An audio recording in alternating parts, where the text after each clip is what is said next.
Shalom saudara, selamat pagi. Hari yang tentu berbahagia buat hidup saudara. Saudara sudah menanti-nantikan saat hari ini untuk bisa mendapatkan firman Tuhan, perkataan yang keluar dari mulut Allah langsung. Hari ini saya akan lanjutkan lagi apa yang saya sudah sampaikan minggu lalu kepada saudara. Dan Allah punya target dan saya juga punya target. Target Allah dan target saya berbeda. Target Allah dan target saya sama, yaitu supaya saudara bisa masuk pada suatu realita bagaimana Allah bekerja dari dalam hidup saudara sampai dia bisa memanifestasikan diri melalui mulut saudara, melalui dia saudara, sehingga genaplah apa yang Allah katakan. Aku akan menaruh perkataanku pada mulutmu. Itu menjadi realita dalam hidup saudara.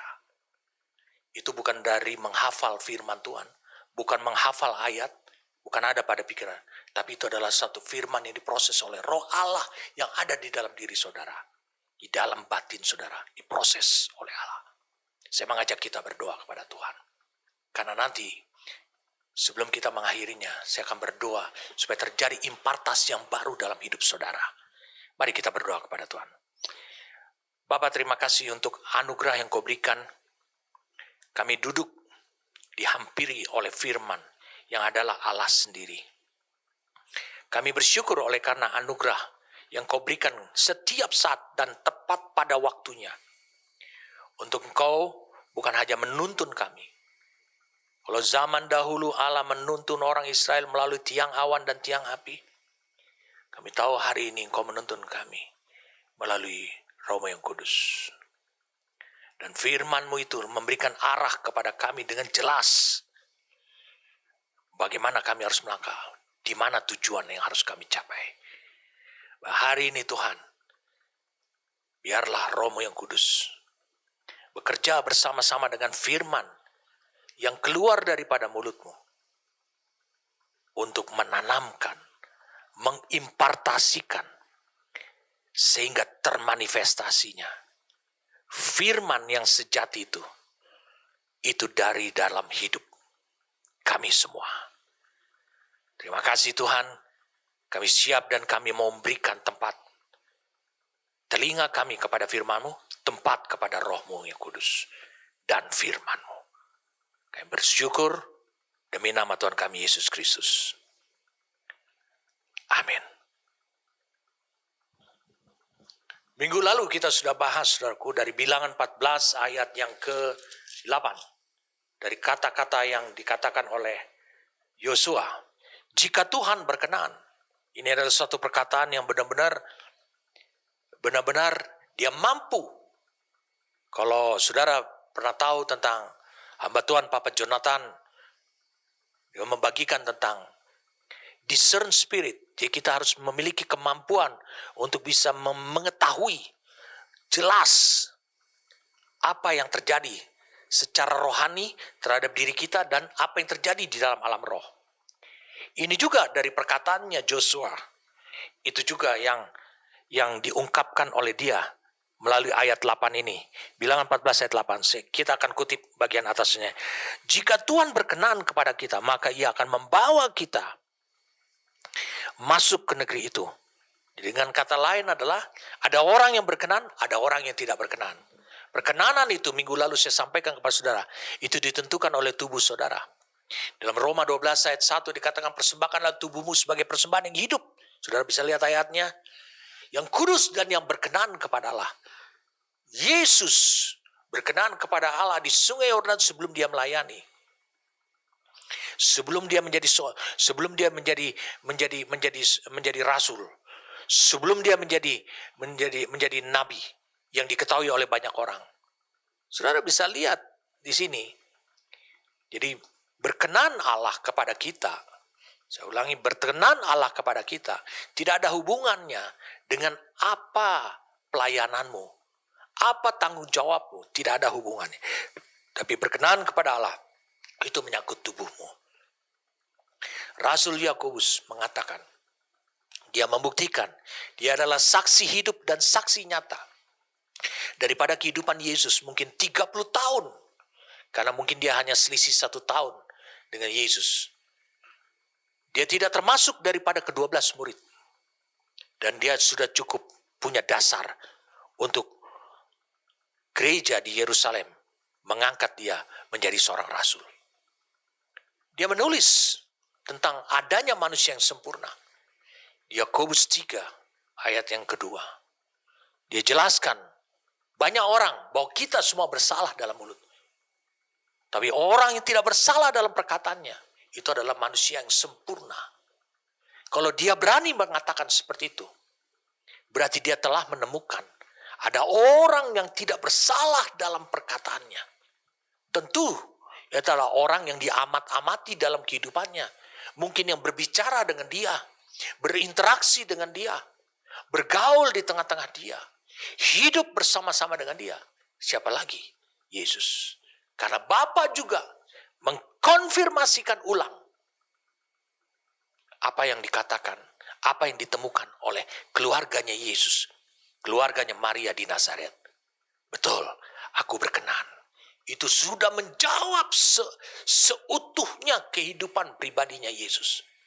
Bahwa Yesus berkenan, sehingga ketika Yesus berhadapan dengan musuh, dia mengatakan ada tertulis, itu bukan datang dari kepalanya Yesus. Itu datang dari hatinya dia. Karena tersimpan firman daripada Bapa di dalam hatinya. Sekarang ketika kita melihat, mengetahui, bangsa Israel akhirnya bersiteguh. Dan akhirnya Tuhan mengatakan, aku akan melakukan tepat seperti apa yang disungut-sungutkan, diperkatakan oleh bangsa itu. Allah harus menggenapkan Amsal 18 ayat 21. Hidup dan mati itu ada dalam kekuasaan lidah. Barang siapa memegahkannya, saya ulangi, barang siapa memegahkannya, dia akan menikmati atau memakan buahnya, yaitu kehidupan ataupun kematian. Mari saya ajak kita untuk bisa melihat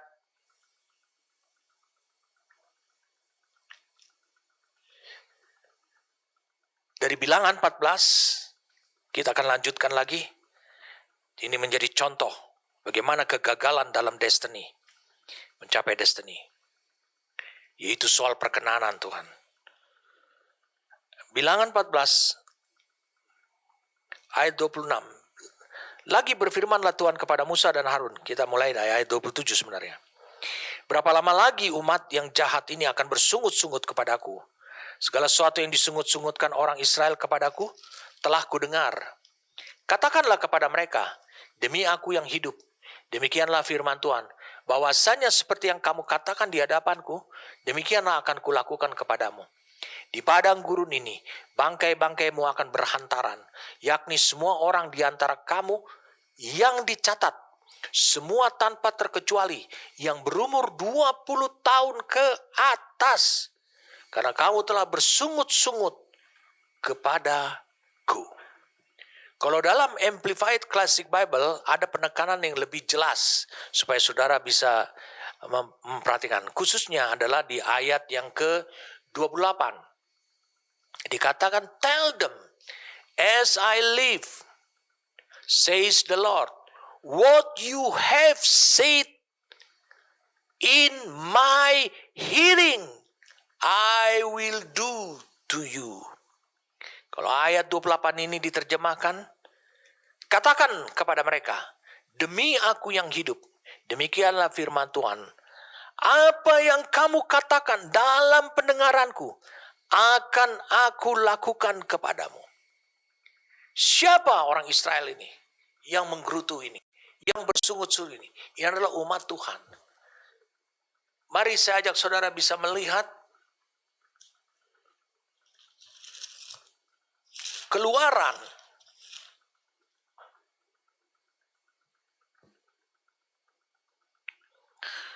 Sorry saudara, supaya lebih cepat saja, saya butuh pertolongan di sini.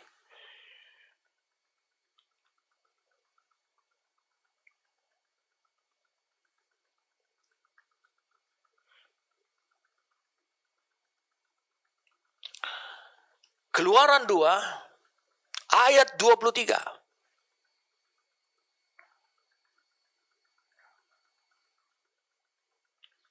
Lama sesudah itu matilah Raja Mesir. Tetapi orang Israel masih mengeluh karena perbudakan. Dan mereka berseru-seru sehingga teriak mereka.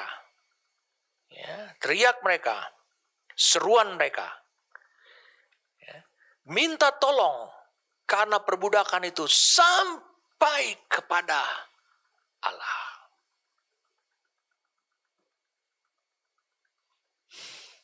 Waktu mereka ditindas. Lalu kemudian dikatakan ayat 24-nya, Allah mendengar mereka mengerang. Lalu ia mengingat kepada perjanjiannya dengan Abraham, Ishak, dan Yakub. Maka Allah melihat orang Israel itu dan Allah memperhatikan mereka. Saudara bisa lihat, jangan salah dalam menyimpulkan. Saya sudah bagikan pada saudara minggu-minggu yang lalu. Dan barusan saya bagikan dari Amplified Classic Bible ayat 28. Dari bilangan 14. Israel adalah umat Tuhan. Ketika mereka tidak lagi beribadah kepada Tuhan, selama di Mesir mereka tidak boleh beribadah. Mereka menjadi budak. Mereka berteriak. Mereka berseru. Tapi dari mulut mereka, karena mereka adalah umat Tuhan, maka berlakulah firman Tuhan. Amsal 18 ayat 21. Mereka berteriak. Maka Allah mendengar. Sama seperti bilangan pasal yang ke-14 ini. Sama. Saya katakan sama. Tidak ada bedanya. Allah mendengar ketika dia menggerutu karena dia umat Tuhan.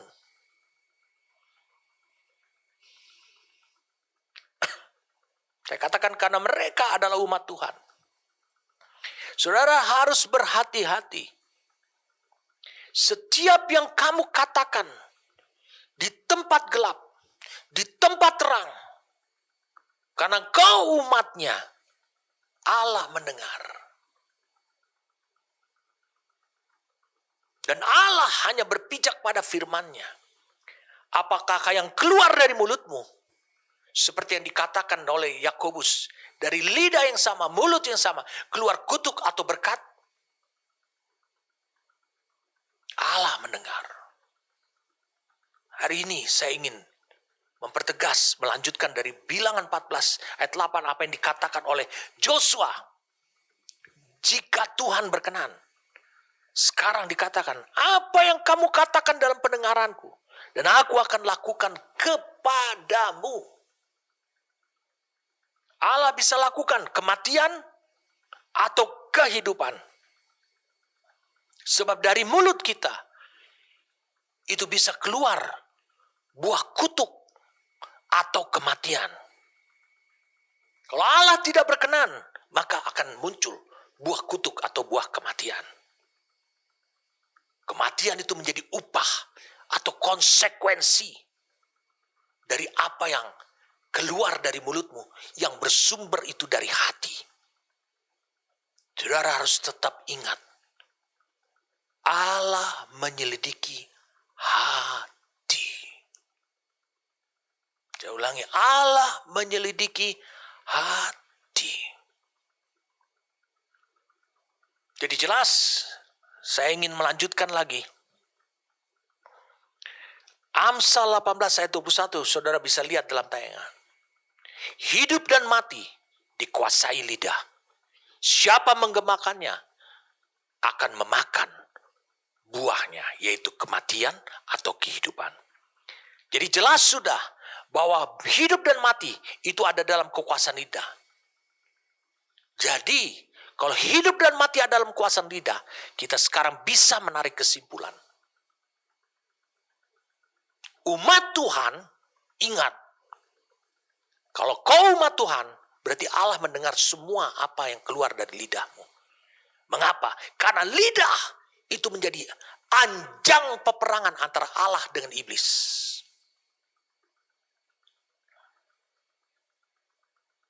Oke, tulis poin yang pertama. Allah bukan hanya menganugerahkan kuasa menghidupkan dan mematikan pada mulutmu. Itu tertulis dalam Amsal 18 ayat 21. Bukan hanya menganugerahkan kuasa menghidupkan dan mematikan pada mulutmu, tetapi juga akan menaruh firman-Nya. Jadi selain kuasa untuk menghidupkan dan mematikan bagi umat Tuhan, Allah juga menaruh firman-Nya. Yang kedua, tujuan akhir Allah adalah bukan hanya engkau memiliki kuasa mematikan ataupun menghidupkan itu, untuk kehidupan itu. Tapi itu merupakan tujuan akhir Allah adalah menaruh firman-Nya pada mulut.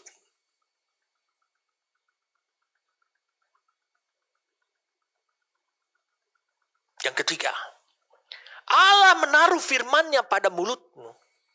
Saya ulangi, Allah menaruh firman-Nya pada mulutmu. Bukan berarti itu engkau mengeluarkan firman yang ada pada pikiranmu yang kau ingat. Bukan. Tapi firman tersebut adalah firman yang sudah diproses. Dimulai, jadi start awalnya itu ada di dalam rohmu. Diproses oleh Allah. Sampai dia tersimpan dalam hati.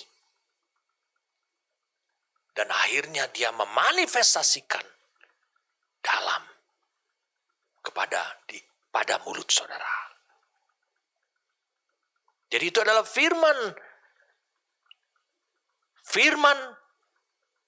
yang diproses dari dalam rohmu. Itu. Jadi bukan kau mengucapkan apa yang kau ingat. Bukan.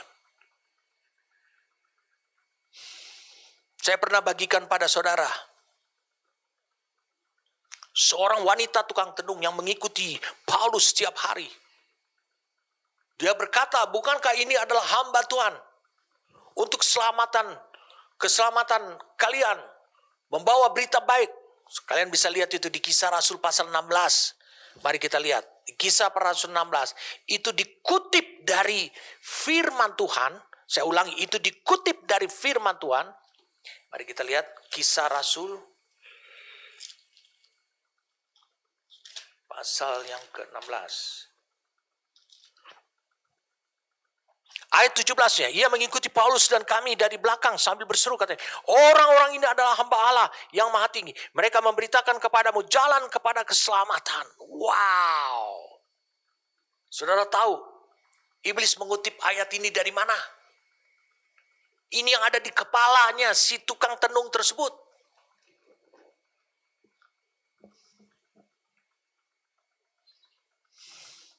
Saudara tahu ayat ini dari mana? Ayat ini banyak dari Mazmur. Dia kutip dari Mazmur.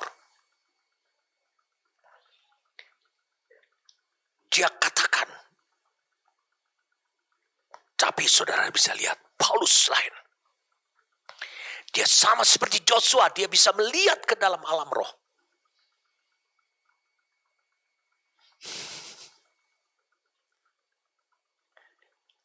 Mari saya tunjukin kepada saudara ayatnya. Ayatnya di dalam perjanjian lama. Saudara akan menemukan ayatnya. Saya akan cari ini.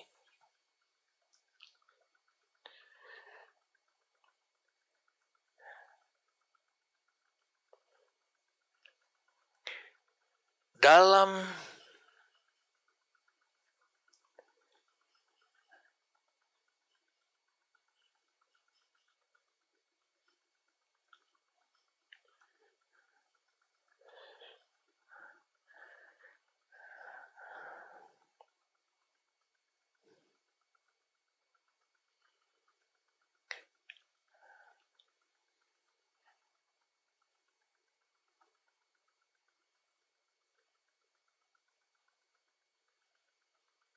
Saudara.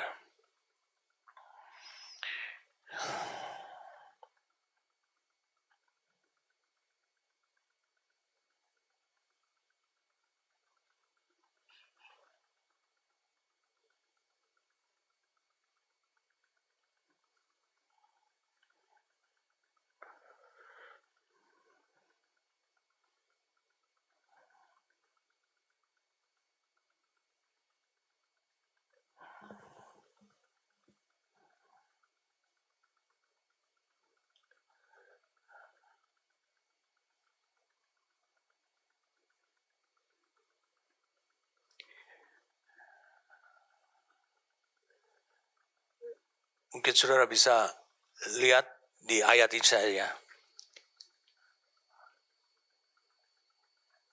Dikatakan di sini di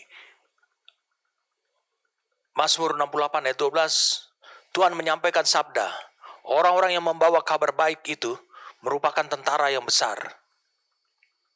Ada satu lagi sebenarnya saudara, saya belum bisa temukan, tapi ada satu baik, ya dia bilang, lihatlah, dia katakan ada orang yang membawa kabar baik dari tempat yang ini, yang tinggi.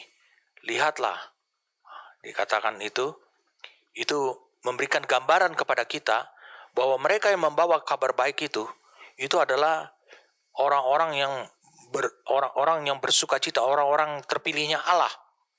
Kalau saudara tahu bisa menemukan ayatnya itu, mungkin saudara bisa membacanya.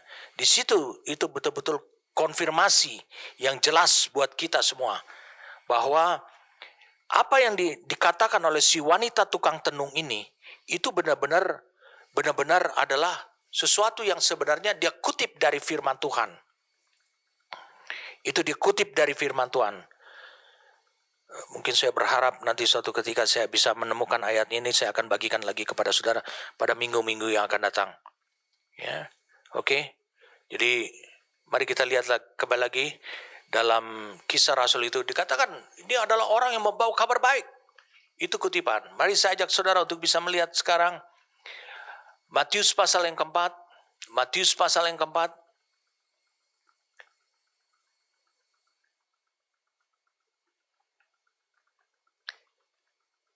Kemudian kita lihat di sini.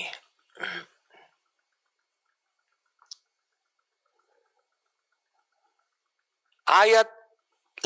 Kemudian iblis membawanya ke kota suci dan menempatkan dia di bumbungan bait Allah. Lalu berkata kepadanya, jika engkau anak Allah, jatuhkanlah dirimu ke bawah, sebab ada tertulis. Ini yang dikatakan oleh iblis. Sebab ada tertulis mengenai engkau, ia akan memerintahkan, mengenai Yesus, khusus mengenai Yesus, ia akan memerintahkan malaikat-malaikatnya dan mereka akan menatang engkau di atas tangannya supaya kakimu jangan terantuk kepada batu. Yesus berkata kepada ada pula tertulis, janganlah engkau mencobai Tuhan Allahmu. Mengapa Yesus mengatakan janganlah engkau mencobai Tuhan Allahmu, padahal Yesus yang dicobai itu bukan Tuhan Allah.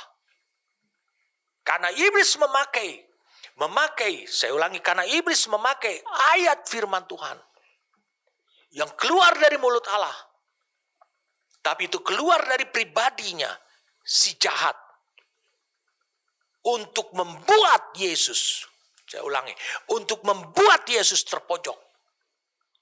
Saya ulangi, ini penting buat saudara. Banyak orang memanfaatkan firman Tuhan untuk kondisi seperti ini. Lalu kemudian Yesus berkata, ada pula terus, janganlah engkau mencobai Tuhan Allahmu. Apa yang Yesus ucapkan, saya ulang, apa yang Yesus ucapkan, itu adalah perkataannya Tuhan Allah. Jadi, Yesus perkataannya itu sama dengan perkataannya Allah. Makanya di Yohanes 10 dikatakan oleh firman Tuhan di Mazmur, dikutip dari Mazmur, kamu juga adalah Allah. Musa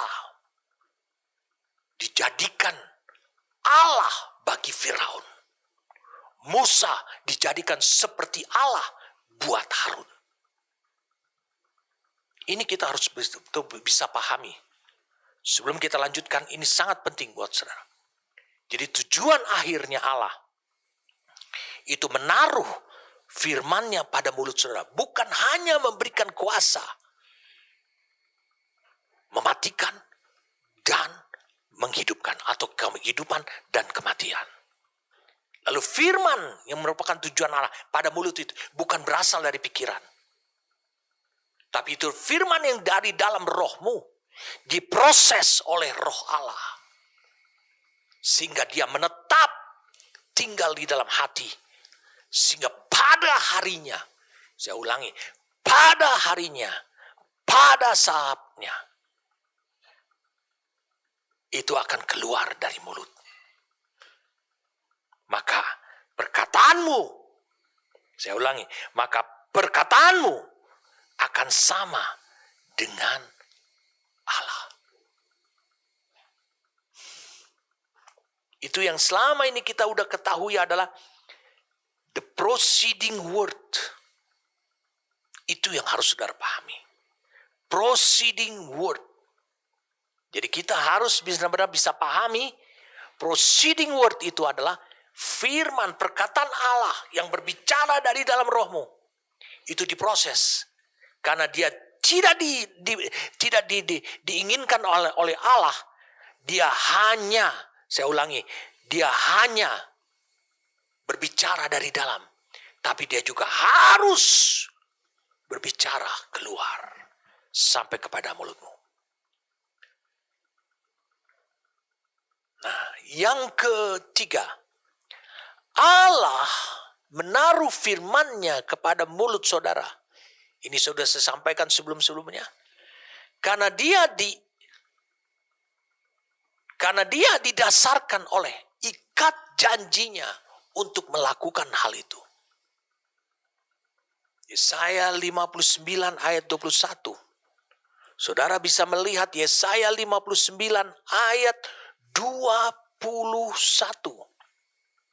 Kepentingan Allah kenapa dia taruh pada firman untuk menggenapkan ikat janjinya. Adapun aku, inilah perjanjianku atau bagianku, ikat janjiku dengan mereka.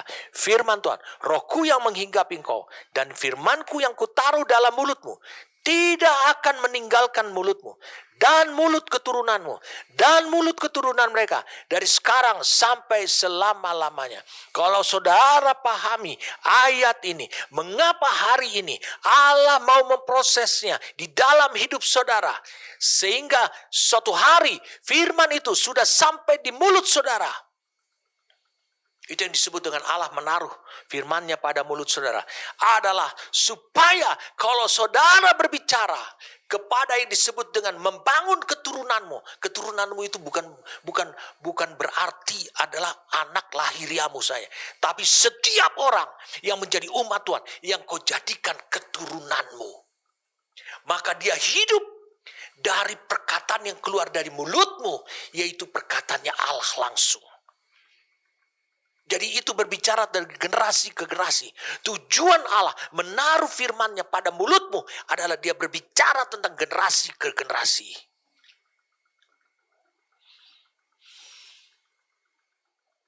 Ini berbicara tentang generasi ke generasi. Keturunan angkatan demi angkatan. Jadi sebenarnya Allah tidak pernah stop untuk menjadikan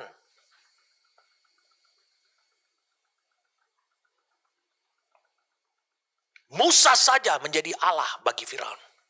Dia mau menjadikan saudara juga jadi Allah bagi generasi yang lain, bagi bangsa-bangsa. Bagi saudara yang mendengarkan apa yang saya sampaikan hari ini, dan saudara tidak pernah mendengar apa yang saya sampaikan sebelum-sebelumnya, saudara mungkin akan berkata, orang ini sesat. Silakan saudara. Saudara tidak bisa saya benarkan untuk mendengarkan firman Tuhan hanya di tengah jalan. Saudara harus bersama-sama dalam satu perjalanan sehingga mendengarkan firman Tuhan itu secara jelas. Tidak ada satupun murid Yesus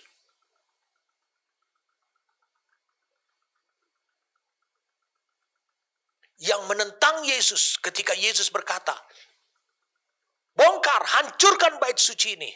Aku akan membangunnya dalam 3 hari. Mengapa? Karena murid-muridnya sudah bersama dengan dia dalam perjalanan rohani sejak awal. Tapi orang Farisi, ahli Taurat, orang-orang Yahudi, orang yang mengatakan rubuhkan bait suci. Hati-hati, engkau ada dalam posisi yang sama dengan orang-orang Yahudi seperti itu. Jadi Allah menaruh firman-Nya pada mulutnya. Dia sedang membuka lebar-lebar melalui hidup saudara. Dan hidupnya Allah akan muncul generasi. Sehingga kata hidup yang kekal itu bisa terjadi di bumi ini. Berarti kehidupan yang dimulai dalam hidup saudara itu tidak akan pernah berakhir. Allah akan pindahkan kepada generasi berikutnya, kepada generasi berikutnya, kepada generasi. Jadi Allah menaruh firman-Nya pada mulut saudara. Itu adalah demi ikat janjinya yang berlaku untuk setiap keturunan demi keturunan. Yang keempat, kita lihat sekarang ayat 28 tadi. Ayat 28.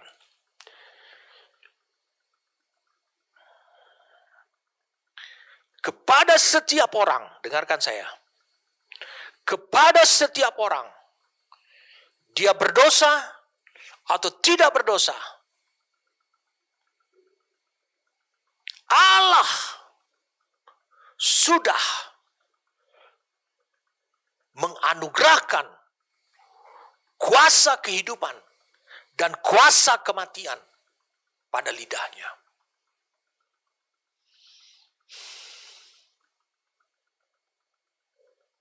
Saya mohon saudara harus mengerti apa yang saya katakan. Tidak peduli saudara sudah dipimpin oleh Roh Kudus. Tidak peduli saudara sudah ditenggelamkan oleh Roh Kudus. Tidak peduli. Atau saudara baru menjadi orang percaya. Tidak peduli. Allah akan mewujudkan apa yang kau katakan. Allah akan mendengarnya. Dan Allah akan genapi itu. Yang mana Allah genapi? Amsal 18 ayat 21 tadi. Jadi inilah menjadi dasar. Dari hal inilah menjadi dasar. Seperti apa yang saudara lihat di Bilangan 14. Gagallah destiny sebagian besar daripada orang Israel. Mereka tidak bisa sampai. Padahal Allah sudah takdirkan hidup mereka. Seberapa sakitnya engkau hidup di tanah Mesir. Tetapi ingat, Allah yang bekerja habis-habisan demi menggenapkan ikat janjinya. Supaya tanah Kanan ini itu menjadi destiny, menjadi milik pusaka buat Israel untuk selama-lamanya dari keturunan demi keturunan. Nah, sekarang kan yang jadi pertanyaan buat kita. Kita sudah memiliki kuasa pada mulut kita untuk menghidupkan dan mematikan. Itu tergantung pada hatimu. Kuasa itu dianugerahkan Tuhan. Sekarang kita akan bermain, kita akan mulai membahas tujuan akhirnya Allah menaruh firman-Nya pada mulutnya. Saya ingin kalian membuka Kolose 3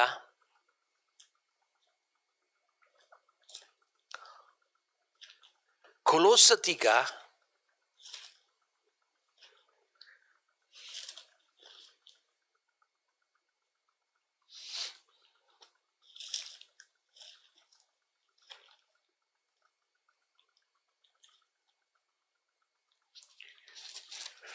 Filipi, Kolose. Oke.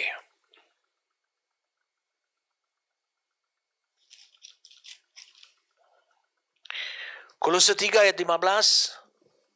Kita akan bahas ini lebih lama. Hendaklah damai sejahtera Kristus memerintah dalam hatimu. Hati. Karena untuk itulah kamu telah dipanggil menjadi satu tubuh dan bersyukurlah. Hendaklah perkataan Kristus diam dengan segala kekayaannya di antara kamu. Sehingga kamu dengan segala hikmat mengajar dan menegur seorang akan yang lain, dan sambil menyanyikan mazmur dan puji-pujian dan nyanyian rohani, kamu mengucap syukur kepada Allah di dalam hatimu. Dan segala sesuatu yang kamu lakukan dengan perkataan, mulut, atau perbuatan, lakukanlah semua itu dalam nama Tuhan Yesus, sambil mengucap syukur oleh Dia kepada Allah Bapa kita. Perkataan saudara, sambil mengucap syukur, apa saja yang kau lepaskan dari perkataan, itu sambil mengucap syukur. Mengucap syukur itu adalah gambaran hati. Mengucap syukur bukan datang dari pikiran saja, tapi mengucap syukur itu komplit dari hati. Saya ingin kalian membuka dari Amplified Classic Bible. And let the peace, soul harmony, which comes from Christ's rule, act as umpire continually in your heart, deciding and settling with finality as all question that arise in your mind. In that peaceful state, to which as members of Christ, one body, you were also called to live and be thankful, appreciative, giving praise to God always. Let the word spoken by Christ, Messiah, have its home in your heart and mind, and dwell in you in all its richness, as you teach and admonish and train one another in all insight and intelligence and wisdom in spiritual things, and as you sing psalm and hymns and spiritual song, making melody to God with His grace in your heart. And whatever you do, ayat 17-nya, no matter what it is, in word or deed, do everything in the name of the Lord Jesus and dependence upon His person, giving praise to God and the Father through Him. Terjemahan bebasnya, biarlah damai. Nah ini, dalam kurung dikatakan, keharmonisan jiwa yang datang dari Kristus yang memerintah atau bertindak seperti wasit terus-menerus menjaga. Wasit itu jangan sampai ada orang berbuat salah. Di dalam hatimu untuk memutuskan dan menyelesaikan dengan final semua pertanyaan atau hal-hal yang muncul dalam pikiranmu, sehingga memberikan situasi damai, dia tidak galau. Yang sebagai anggota Kristus, satu tubuh, engkau juga dipanggil untuk hidup dan bersyukur, selalu memuji Tuhan. Biarlah firman dikatakan diucapkan oleh Kristus memiliki kediamannya, seperti rumahnya, kediaman dalam rumah. Bukan tinggal di hotel, di dalam hati dan pikiranmu, dan tinggal bebas di dalam kamu, dalam segala kekayaannya.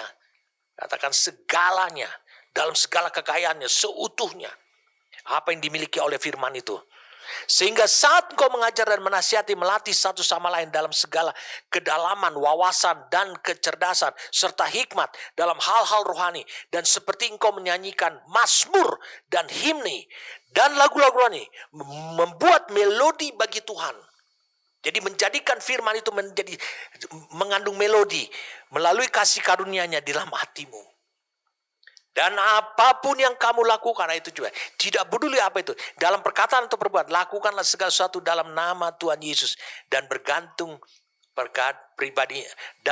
pribadinya sambil memuji Allah Bapa melalui Dia. Dalam Message Bible, the Message Bible, di sini ada tambahan sedikit, ayat 15 sampai ayat 17. Let the peace of Christ keep you in tune with each other, in step with each other. Kemudian dikatakan di ayat 16-nya, let the word of Christ, the message, have the round of the house. Give it plenty of room in your life. Saya mau beritahukan pada saudara, di ayat 15-nya ini, biarlah damai sejahtera Kristus itu menjaga kamu selaras satu terhadap yang lain. Terhadap perbedaan-perbedaan, tetap ada damai. Tidak konflik dengan saudara yang lain. Kemudian ayat 16 ini dikatakan, the message, biarlah perkataan Kristus atau pesan itu yang menjalankan kehidupan rumah ketika engkau tinggal bersama-sama. Jadi berikanlah ruangan dalam hidupmu buat firman itu. Karena firman itu mengandung kekayaan. Amin. Nah, kalau kita lihat di dalam Kolose 3 ayat yang ke-15 dan 17, kita akan mengerti bagaimana sampai firman Tuhan dengan seluruh kekayaannya. Ya, rupanya banyak orang tidak mengerti. Mereka hanya memahami bahwa firman itu adalah kata-kata, bukan.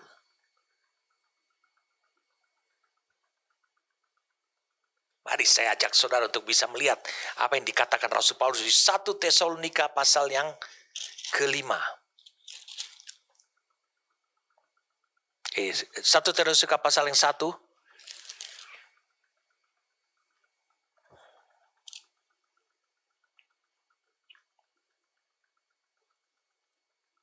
Lihat ayat yang kedua. Kami selalu mengucap syukur kepada Allah karena kamu semua dan menyebut kamu dalam doa kami. Sebab kami selalu mengingat pekerjaan imanmu, usaha kasihmu dan ketekunan pengharapanmu kepada Tuhan kita Yesus Kristus di hadapan Allah dan Bapa kita. Dan kami tahu, hai saudara-saudara yang dikasihi Allah, bahwa Ia telah memilih kamu. Sebab, kenapa semuanya ini terjadi pada jemaat di Tesalonika? Mereka punya iman yang luar biasa. Mereka punya kasih yang luar biasa. Mereka menjadi jemaat yang spesial. Yang hebat. Di mata Allah, di hadapan Allah. Sebab, katanya, kata Paulus, Injil yang kami beritakan bukan disampaikan kepada kamu dengan kata-kata saja. Tetapi juga dengan kekuatan oleh Roh Kudus dan dengan suatu kepastian yang kokoh. Memang kamu tahu bagaimana kami bekerja di antara kamu oleh karena kamu. Injil, itu firman yang disampaikan oleh Rasul Paulus. Itu bukan hanya kutipan ayat demi ayat.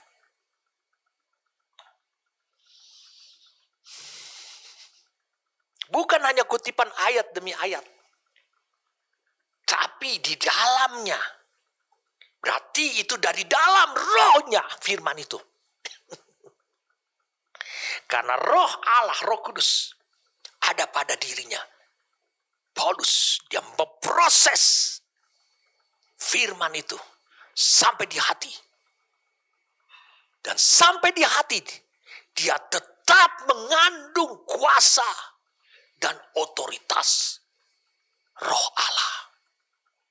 Dan ketika dia ke mulut, dia juga memiliki firman iman. Roma pasal 12.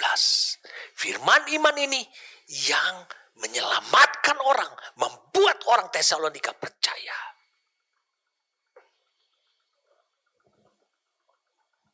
Saya mau beritahu pada kau.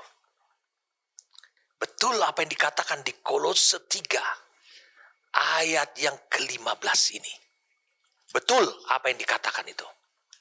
Dalam Kolose 3 ayat yang ke-15 ini. Bahwa perkataan Kristus itu harus diam dengan segala kekayaannya. Kekayaannya itu bukan hanya pribadinya, tapi kuasanya ada di dalam. Otoritasnya dalam. Kuasa menciptakan ada di dalam. Dari yang tidak ada menjadi ada.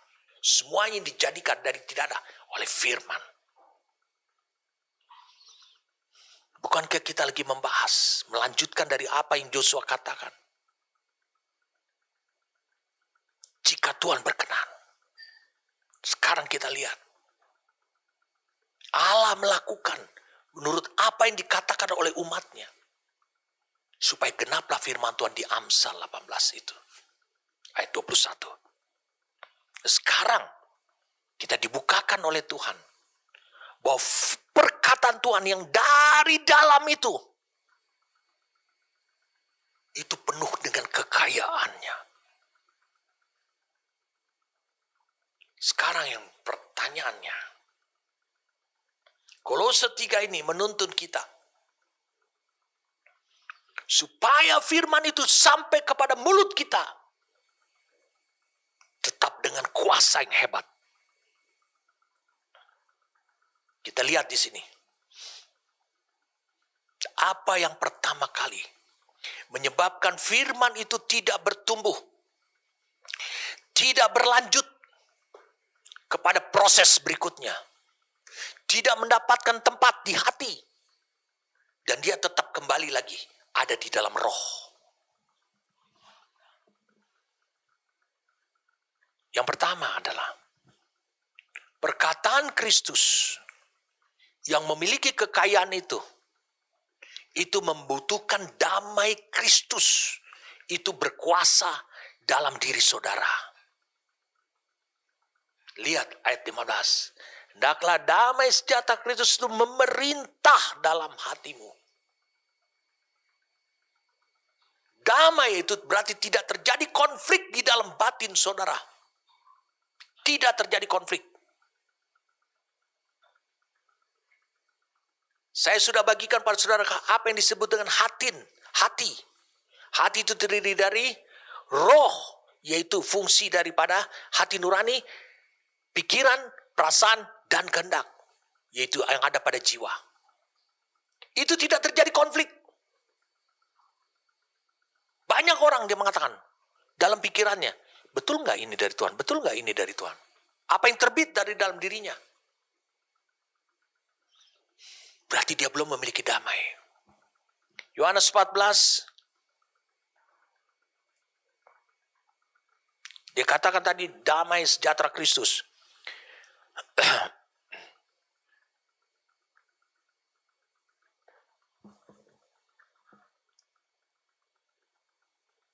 Yohanes 14 ayat ke-27. Damai sejahtera ku tinggalkan bagimu. Damai sejahtera ku berikan kepadamu.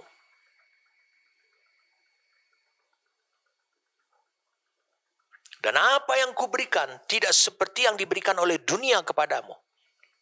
Janganlah gelisah dan gentar hatimu. Ayat 15 berbicara adalah tentang bagaimana kehidupan dalam satu tubuh Kristus, dalam gereja.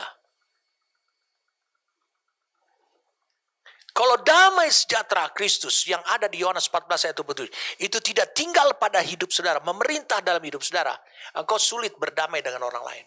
Kebanyakan orang, kalau orang konflik di dalam gereja, dia selalu menyelesaikannya secara sistem dunia.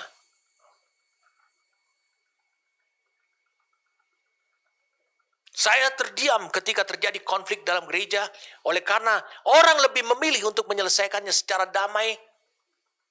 Tapi saya bilang, suatu hari ini akan termanifestasi kembali lagi. Percayalah. Orang harus menempuh caranya. Damai. Tidak ada konflik batin. Antara hati nurani dengan pikiran, dengan jiwa saudara. Tidak ada konflik batin. Tidak berseteru. Itu yang jadi persoalan. Perseteruan dalam hati saudara itu, dalam batin saudara, itu menyebabkan kau tidak bisa hidup damai dengan orang lain. Karena apa? Karena engkau bisa akur dengan orang lain, beda dengan hidup damai dengan orang lain. Engkau bisa akur dengan orang lain, itu adalah karena apa? Karena engkau sedikit menurunkan tensi, ketegangan, konflik yang ada dalam batinmu. Tapi suatu hari, itu akan jebol lagi. Saya sudah melihat itu bisa berulang. Bisa berulang. Jadi perkataan Kristus itu membutuhkan damai Kristus berkuasa dalam diri saudara. Supaya apa? agar firman bisa memenangkan area demi area, yaitu area pikiran, area jiwa, dan sampai kepada area tubuh. Yang kedua, jika jiwa saudara, khususnya pikiran dan perasaan saudara, telah selaras dan setuju dengan firman, dengarkan saya. Jika jiwa saudara, khususnya pikiran dan perasaan yang ada pada jiwa, telah setuju dengan firman yang datang dari dalam rohmu, yang mungkin datang juga engkau dengar, masuk kepada pikiranmu, maka Allah harus membuktikan dulu bahwa hati yang baru itu sudah terbentuk, terbangun.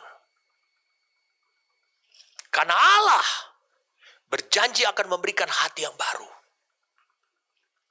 Itu sebabnya apapun damai dalam dirimu, Allah akan mengujinya. Mari kita buka Mazmur 17 ayat yang ketiga. Baik, kita mengerti lebih dalam lagi. Bila engkau menguji hatiku, memeriksanya pada waktu malam, pada kondisi yang buruk, kondisi malam, kondisi yang gak nyaman, kondisi yang membuat saudara mudah marah, dia periksa hatinya. Pada kondisi yang saudara lagi ditekan dengan banyak kesibukan. Kadang-kadang ada orang bertanya aja, engkau mudah untuk menjadi sensitif, tersinggung. Dikatakan, bila engkau menguji hatiku, memeriksanya pada waktu malam dan menyelidiki aku, maka engkau tidak akan menemui suatu kejahatan.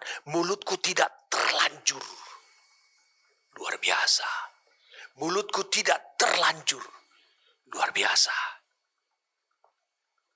Karena Allah sebelum mengujinya, meskipun kau mengatakan bahwa pikiranmu dan perasaanmu selaras, tapi harus diuji. Jangan-jangan itu terjadi. Itu menjadi lunak. Itu menjadi harmonis. Hanya oleh karena saudara kapok. Itu sebabnya perlu diuji lagi.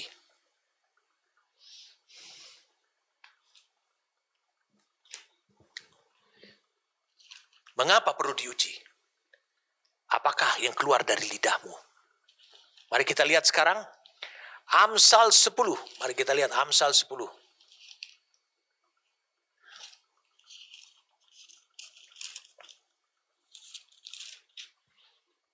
Ayat 20-21. Lidah orang benar seperti perak pilihan. Wih.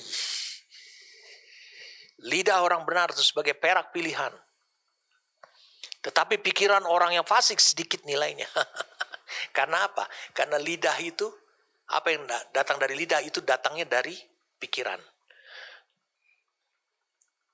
Bibir orang benar menggembalakan banyak orang. Mulutnya. Dia bisa memberikan arah pada banyak orang. Tapi orang bodoh, ini pikirannya. Dikatakan apa? Mati karena kurang akal budi. Pikirannya. Saudara bisa lihat, berarti lidah merupakan penilaian dari kehidupan dari dalam hati. Lidah itu penilaian dari kehidupan dari dalam hati. Roh, pikiran, perasaan, dan kehendak. Makanya sangat penting sekali. Lidah ini berkaitan erat dengan hati. Mengerti saudara? Bisakah engkau percaya kepada orang yang dia sendiri sering memperkatakan perkataan-perkataan sembrono yang tidak bernilai, menghakimi orang lain. Lalu kemudian dia berkata, ya itu hanya kata-kata saja, tapi hati saya tidak demikian. Bisakah itu terjadi? Tidak benar. Orang itu hanya melakukan pembenaran buat dirinya yang sebenarnya dia tidak mampu. Tulis yang ketiga. Dari Kolose pasal yang ketiga ini penting buat saudara. Supaya saudara tetap bisa mengetahui bagaimana Allah memproses firman itu sehingga itu bisa berada pada mulut saudara. Jadi jika saudara sudah memiliki damai, pikiran saudara, hati saudara sudah diuji oleh Tuhan, maka perkataan Kristus adalah perkataan Allah Bapa yang sudah mewujudkan diri menjadi Kristus, kehidupan Kristus. Maka Allah Bapa berbicara lagi. Itu yang disebut dengan perkataan Kristus. Jadi Kristus itu menjadi ukuran. Maka perkataan Kristus itu berada di hati yang lembut. Tanah yang baik. Karena tadi pikiran dan perasaan. Seluruh hati sudah diuji. Dan betul nilainya benar. Jadi maka perkataan Kristus itu sekarang sudah ada dalam hati saudara. Tanah yang ini disebut tanah yang baik. Sehingga Roh Kudus akan menyebabkan, saya ulangi, sehingga Roh Kudus nih saatnya akan menyebabkan kalau sudah ada di hati, seluruh potensi dan kekayaan dari firman tersebut akan melimpah nanti kepada tubuh. Yang adalah bait Roh Kudus.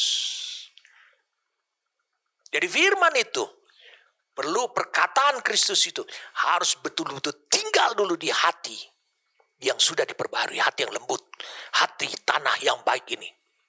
Sebab kalau sudah di situ, maka Roh Kudus akan membuat potensi yang ada pada firman itu. Yang Kolose pasal 3 mengatakan, kekayaan itu akan melimpah kepada tubuh. Kekayaan itu melimpah pada tubuh dikatakan dalam Roma pasal yang ke-8. Rohlah yang menghidupkan. Lihat. Cari firman. Jadi saudara gak perlu takut mati. Dokter sudah mengatakan bahwa saudara stadium 3. Dokter sudah mengatakan saudara terserang jantung ataupun stroke. Tidak perlu. Karena kalau kekayaan, kalau firman itu sudah ada pada hati yang baik, tanah yang baik, maka Roh Kudus akan dengan bebas membuka, mengambil seluruh potensi firman itu untuk menghidupkan tubuh saudara, menyelaraskannya dengan tujuan Tuhan, yaitu destiny hidup saudara. Jadi jangan takut mati.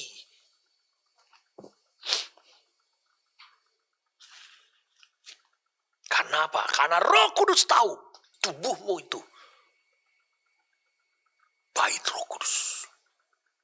Tempat dia mengabdi kepada Allah Bapa. Yang keempat, maka firman itu akan berada pada mulut saudara dan akan mengekspresikan atau menyatakan kekayaan dan potensinya melalui kata-kata hikmat firman dan juga melalui kata-kata firman iman yang keluar dari mulut saudara, yang akan menjadi kehidupan bagi orang lain. Dan bahkan saya mau beritahu pada saudara, potensi perkataan, potensi dan kekayaan firman tersebut bisa saudara jiwai. Sehingga saudara sampaikan tidak seperti kata-kata teguran kepada orang lain. Seperti kata-kata yang menuduh atau mendakwa orang-orang lain. Tidak seperti itu. Tapi dikatakan di Kolose 3 ayat 16. Saudara, karena firman itu sudah menjadi jiwa saudara juga. Sudah ada dikuasai hati saudara. Yang dimana jiwa dia ada di dalamnya. Maka saudara bisa menyampaikan dalam Mazmur. Karena banyak orang menyukai Kalau saudara menyanyikannya dengan mazmur, itu bukan berarti engkau ngobrol dengan perkataan-perkataan, dengan nyanyian. Mazmur, pujian, nyanyian rohani yang akan membuat orang yang mendengarnya tidak terpuruk, tapi justru dia mengalami otoritas dan kuasa Allah dari ucapan saudara mazmur, pujian, nyanyian rohani. Lihat 150 pasal. Saya katakan 150 pasal kitab Mazmur itu mengandung kuasa dan otoritas Allah yang keluar dari mulut Daud. Dan itu membuat hidup saudara yang mendengarnya itu seperti bangkit kembali lagi.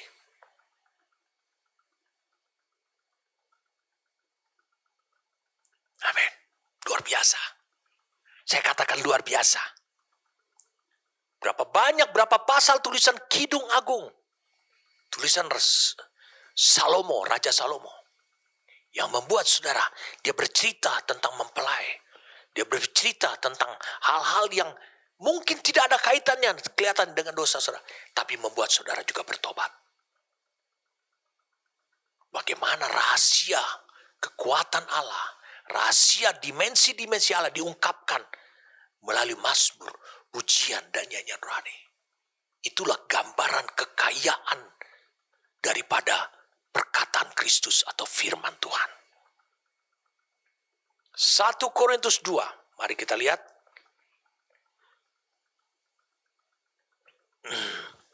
1 Korintus 2.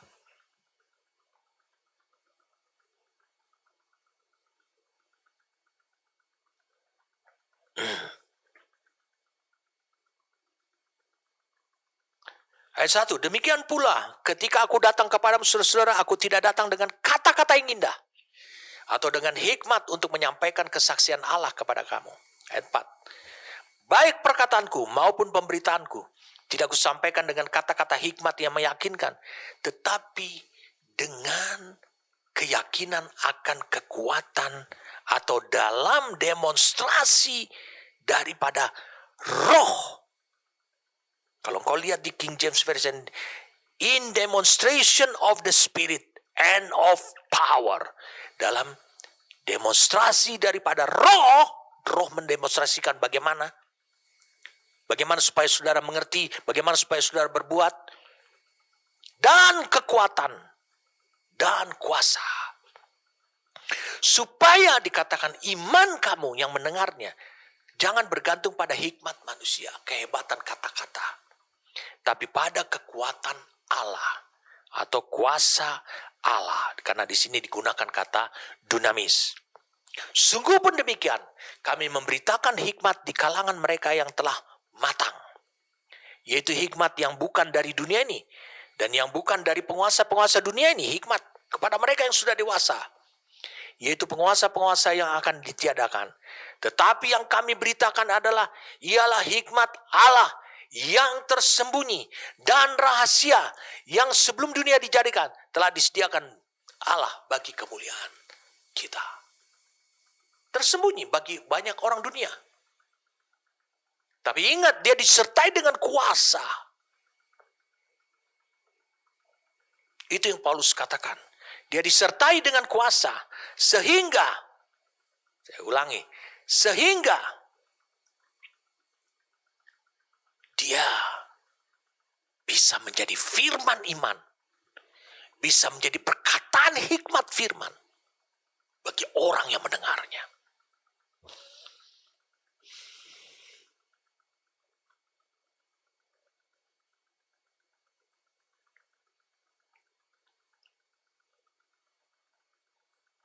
Yang kelima, kita lihat sekarang satu contoh. Firman pada hati seseorang itu menjadi iman. Dan tidak dibatasi oleh tubuhnya. Markus 10. Ini yang kelima. Markus 10.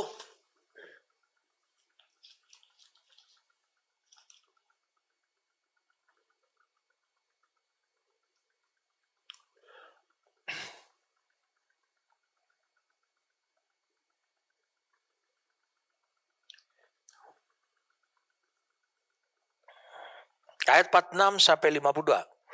Lalu tibalah Yesus dan murid-muridnya di Yeriko.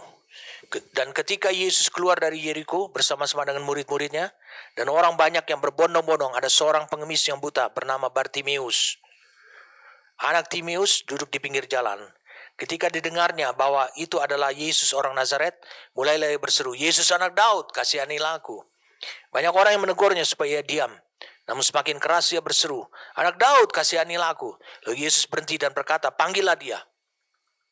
Mereka memanggil orang buta itu dan berkata kepadanya, kuatkanlah hatimu, berdirilah, ia memanggil engkau. Lalu ia menanggalkan jubahnya. Ia segera berdiri dan pergi mendapatkan Yesus. Tanya Yesus kepadanya, apa yang kau kehendaki supaya aku perbuat bagimu? Jawab orang buta itu, Rabuni, supaya aku dapat melihat. Lalu kata Yesus kepada pergilah, imanmu telah menyelamatkan kau. Pada saat itu juga melihatlah ia. Lalu ia mengikuti Yesus dalam perjalanannya. Saudara bisa lihat kekayaan firman. Dari dalam bisa mencelikkan mata kepada tubuh. Itu kekayaan firman. Saya cerita. Yang kelima ini adalah firman pada hati Bartimeus menjadi iman. Sehingga dia bisa melihat. Saya ulangi, dia bisa melihat. Dia sudah mendengar cerita tentang Yesus. Tapi dialah yang bisa menghubungkan bahwa Yesus ini adalah anak Daud. Dari mana dia tahu? Roh Allah berbicara dalam diri. Dari dalam dirinya. Jadi firman pada hati Bartimeus menjadi iman. Sehingga dia bisa melihat sang iman, yaitu Yesus. Dari mana dia bisa melihat? Dari dalam hatinya. Maka dia sebutnya itu anak Daud. Itu adalah iman dia. Itu panca indera dia. Itu adalah indera dia. Yang bisa melihat.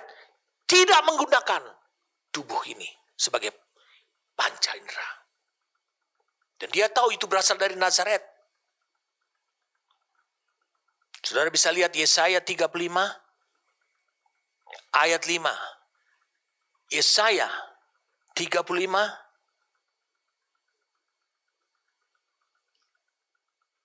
Pada waktu itu mata orang-orang buta akan dicelikan dan telinga orang-orang tuli akan dibuka. Siapa yang akan melakukan ini? Dikatakan apa? Padang gurun dan padang kering akan bergirang pada ayat 1-nya. Kemudian ayat 2-nya seperti bunga mawar akan berbunga lebat. Lalu kemudian di ayat 2 terakhirnya dikatakan, tolong ditayangkan saja. Mereka itu akan melihat kemuliaan Tuhan semarak Allah kita. Dia bilang pada waktu itu. Mata orang-orang buta akan dicelikkan. Dan telinga orang-orang tuli akan dibukakan. Dan ini yang terjadi pada dirinya. Coba perhatikan baik-baik. Dari mulut. Dan dari suaranya saja. Bartimeus, dia bisa memanifestasikan kekuatan imannya. Bukankah saya sudah katakan pada sehingga Allah mempunyai dasar untuk melakukan seperti apa yang diperkatakan oleh umatnya. Apalagi ini adalah orang beriman. Jadi, saya pernah sampaikan pada saudara tentang Yohanes 6 ayat 63 dulu. Perkataan yang keluar dari mulut kita adalah sama dengan perkataan yang keluar dari mulut Allah. Artinya bahwa firman yang sama yang keluar dari mulut Allah sama berkuasanya dengan firman yang keluar dari mulut saudara. Jangan kau ragu, jangan kau kurangi. Itu yang Allah mau. Ini artinya Allah sedang membangun hidupmu seperti seorang raja. Yang kalau engkau bertitah, itu akan terlaksana. Jadi kita dapatkan kesimpulan. Berarti ada hubungannya antara hati dengan tubuh dan khususnya mulut. Kalau hati saudara keras, seperti dikatakan Yesaya 36 ayat 26-27. Maka tubuh saudara akan menolak melakukan kehendak Tuhan. Tubuh saudara akan menolak untuk melakukan seperti apa yang Tuhan kehendaki.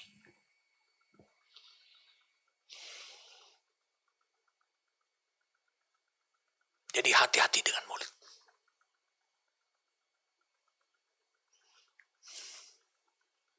Seorang hamba Tuhan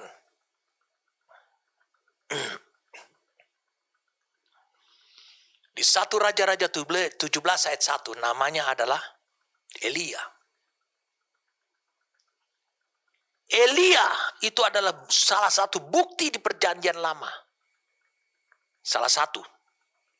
Firman pada mulutnya. Allah menaruh pada mulutnya. Kita baca ayat pertama. Elia orang Tisbi. Dari penduduk sementara Gilead berkata kepada Ahab.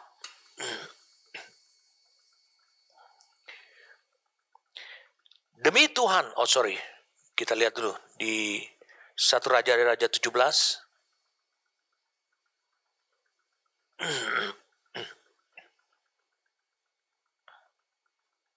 Ayat 1.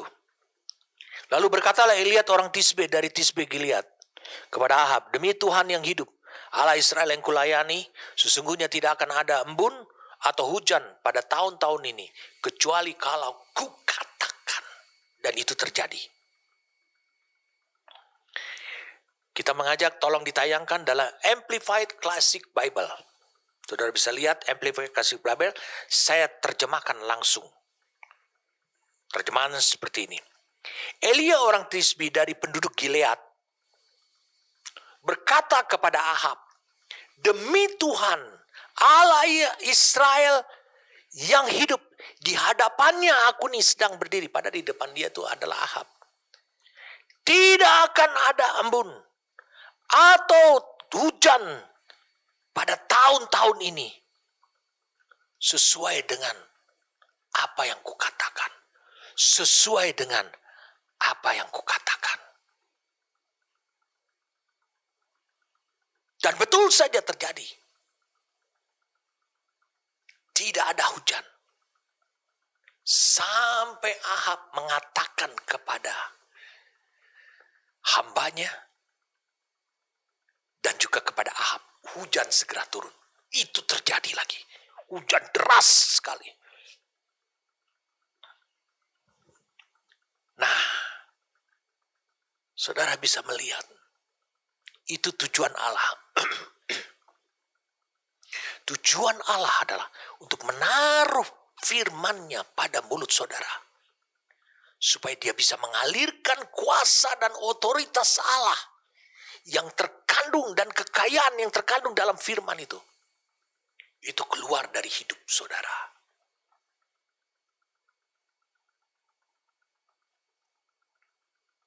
Jadi kalau kita lihat kembali lagi.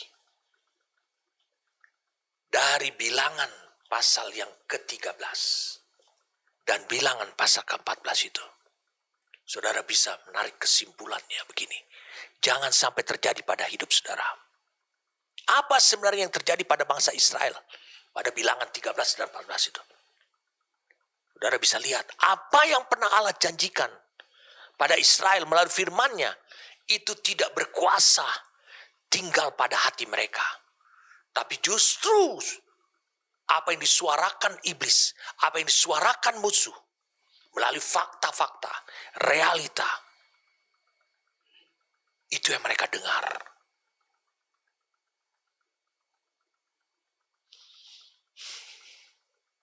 Makanya saya mau beritahu pada saudara, jangan izinkan firman itu melekat pada pikiranmu saja. Karena apa? Dia akan melekat pada pikiranmu saja. Dia mudah dihantam oleh fakta-fakta nyata, fakta-fakta perubahan. Itu sebabnya dia perlu dalam hati. Kalau dalam hati berarti perlu ada damai dalam dirimu antara roh dan jiwa.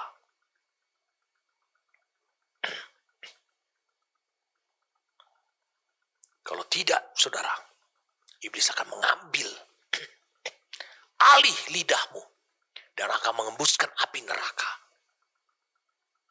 yang membakar hangus, saudara. Ingat selalu apa yang Daud katakan. Dengan apakah seorang muda mempertahankan kelakuannya bersih, mulutnya bersih, tingkah lakunya bersih, dengan menjaganya sesuai dengan langkah hidupnya. Sesuai dengan yang apa? Dia katakan di ayat 11-nya. Dalam hatiku aku menimbang janjimu, supaya aku jangan berdosa terhadapmu. Itu.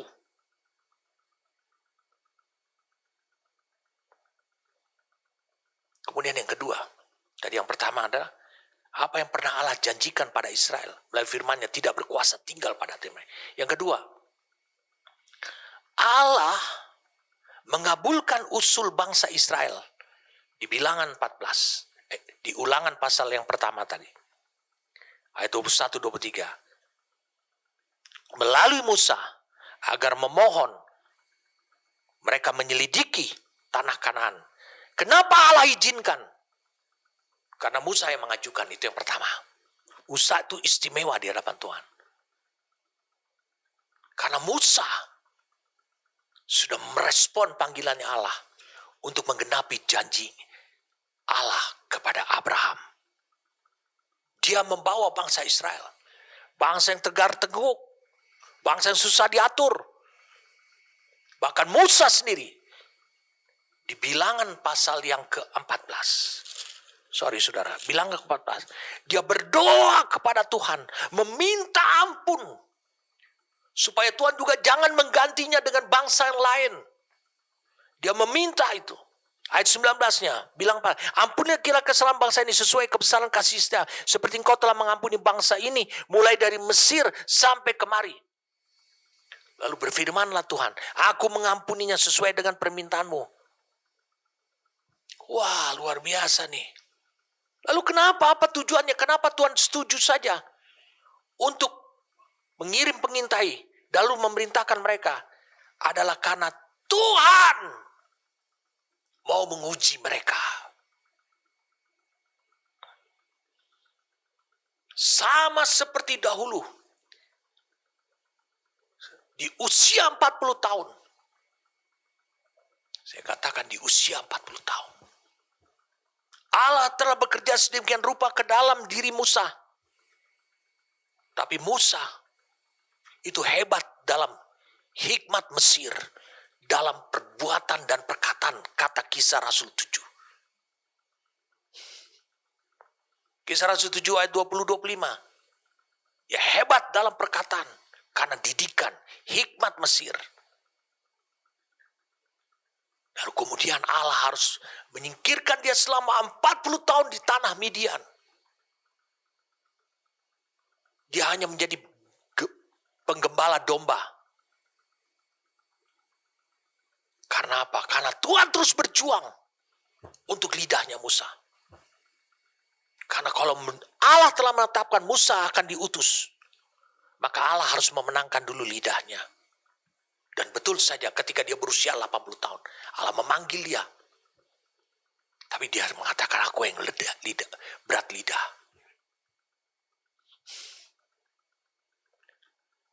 Lalu kemudian sama seperti itu juga.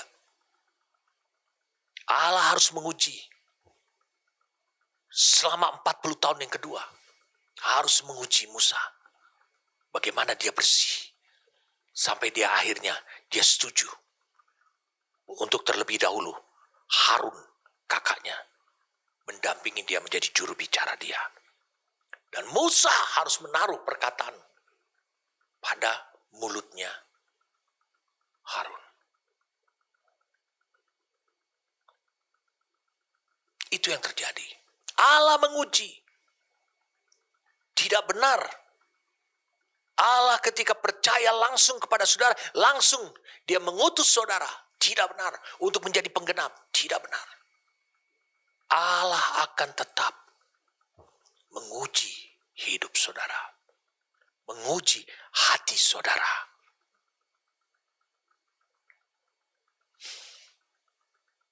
Yang ketiga, apa yang terjadi pada bangsa Israel?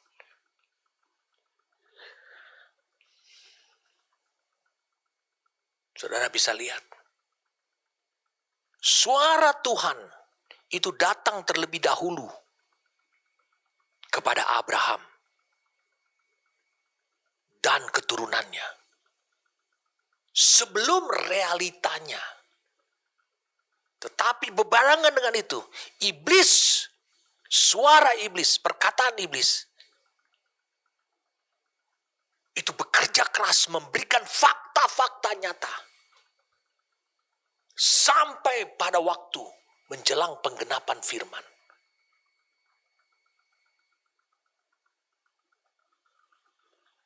Itu yang terjadi pada bangsa Israel. Oke, dengarkan saya, ini nasihat buat saudara. Iblis tidak bisa menggoyahkan mereka yang menyimpan firman dalam hati. Tapi iblis bisa menggoyahkan, bahkan mengubah langkah hidupnya. Mereka yang hanya tahu firman, atau firman Tuhan tersebut hanya ada di pikirannya. Iblis dengan mudah bisa menggoyahkan mereka-mereka ini. Saudara tidak akan pernah bisa menyetop iblis terus untuk memberikan suara kepada saudara melalui fakta-fakta lahiriah, melalui perkara-perkara dunia. Saudara tidak akan pernah bisa menyetopnya. Yang keempat, apa yang terjadi pada bangsa Israel di Bilangan 13 dan 14 dan Ulangan pasal yang pertama. Semua mujizat yang dialami Israel sebenarnya bertujuan bahwa agar bangsa itu bukan hanya mengetahui bahwa Allah telah berjanji untuk memberikan tanah Kanaan, tapi juga untuk meneguhkan mereka bahwa Allah lah yang berkata-kata dan yang berjanji itu.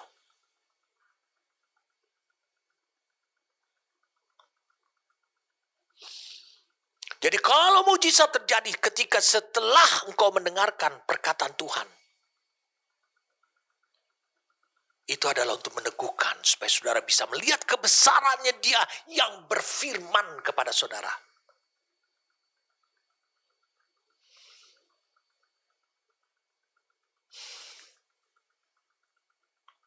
Oke, saudara. Saya ingin saudara bisa melihat perubahan yang terjadi di dalam bangsa Israel. Di Bilangan 14, mari kita baca ayat 39.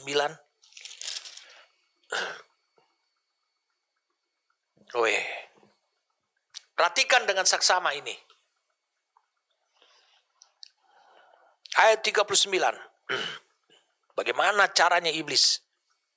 Meskipun saudara sudah diampuni dosanya, dia tetap bisa menggagalkan destinimu.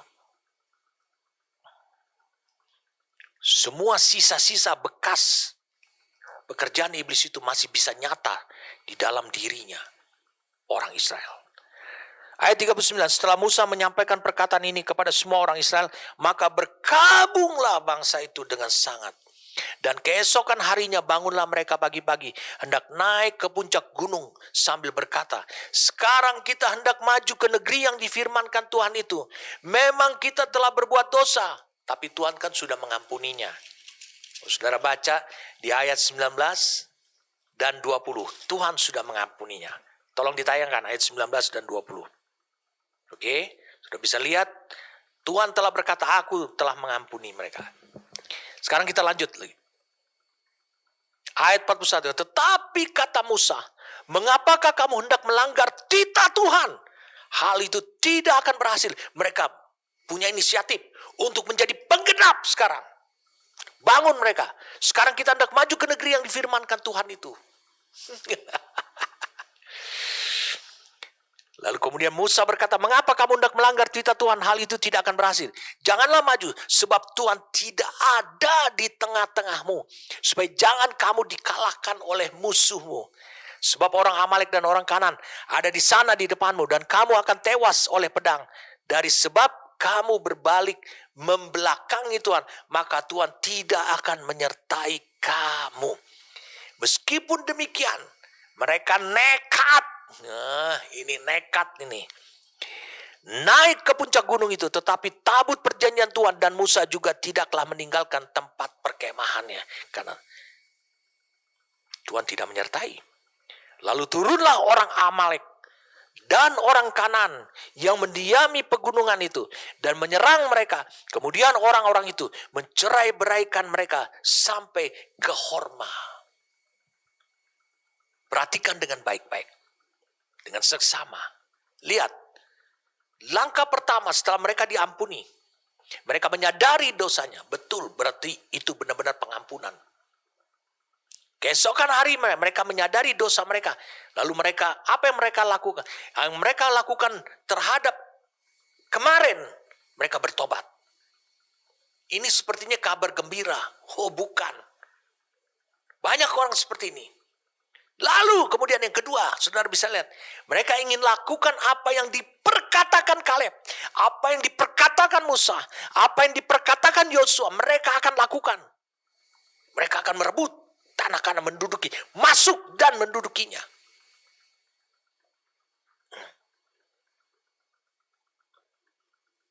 Apa dasarnya? Saya mau beritahu saudara, ini langkah ketiga. Apa dasarnya? Poin ketiga. Mereka percaya sekarang akan firman yang telah Allah katakan melalui Musa di Ulangan 1 ayat 6-8. Terlalu lama kamu di Gunung Horeb. Ayo pergi. Masuki tanah Kanaan. Ayat 8 mengatakan, ya, aku telah atur negeri Kanan. Masuki, duduki. Lalu mereka percaya sekarang akan firman Tuhan tersebut.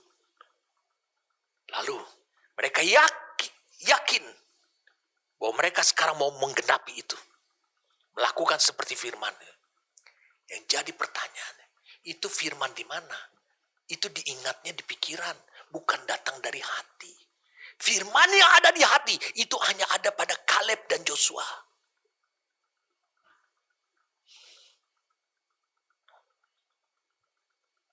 Yang keempat, memang dasar pembangkang atau bangsa penentang. Dan mereka tidak hanya tinggal sebagai manusia daging saja. Tapi mereka mengandalkan kekuatan lahiriah. Meskipun Tuhan tidak menyertai mereka. Lihat ayat 42. Musa melarang mereka. Jangan maju sebab Tuhan tidak ada di tengah-tengahmu. Supaya jangan kamu dikalahkan oleh musuhmu. Meskipun demikian ayat 44. Mereka nekat. Inilah manusia daging. Haleluya. Luar biasa saudara. Ini manusia daging. Mereka mengandalkan yang kelima. Mereka mengandalkan kekuatan manusia. Saudara tahu ayatnya. Yeremia 17 ayat 5. Tolong ditayangkan. Terkutuklah orang yang mengandalkan manusia. Kemudian dikatakan yang hatinya menjauh daripadaku. Ini kondisi mereka. Bilangan 13 sahabat. Tuhan mengampuni. Tuhan sudah mengampuni. Dan yang keenam, saudara bisa lihat selanjutnya. Betapa aneh tingkah laku orang Israel ini. Mereka terus maju. Mengandalkan kekuatan tanpa Allah. Banyak orang di dalam gereja. Tidak memiliki firman. Seperti dalam hati. Seperti Joshua dan Kaleb. Hanya dalam pikirannya. Maju berperang. Mengandalkan kekuatan kehebatannya. Yang keenam ini. Betapa anehnya tingkah laku orang Israel. Yang sesaat sebelumnya mereka takut. Kepada bangsa Kanan. Meskipun Raja Allah yang Maha Kuasa itu menyertai mereka. Menjamin mereka. Kenapa? Mereka takut dulu. Karena mereka beranggapan adalah mustahil dapat memiliki tanah Kanaan itu. Karena mereka mengukurnya semua secara lahiriah. Namun sekarang mereka bertindak bodoh. Coba lihat, bertindak bodoh. Setelah menyadari dosa mereka, mereka menyangka dapat mengusir penduduk orang Amalek dan orang Kanan dari gunung itu. Mereka bisa mengusir, mereka bertindak bodoh. Setelah mereka menyadari mereka berdosa, mereka minta ampun dan dapat ampun. Mereka menyangka bahwa mereka bisa menghardik penduduk setempat itu. Tanpa instruksi daripada Tuhan. Firman itu hanya ada di kepala mereka. Musa memperingatkan, Tuhan tidak ada di tengah-tengah kamu. Itulah target yang mau dicapai musuh iblis dalam hidup saudara. Allah tidak ada pada hidup. Allah tidak berkenan. Simson juga berbuat seperti itu. Hakim-hakim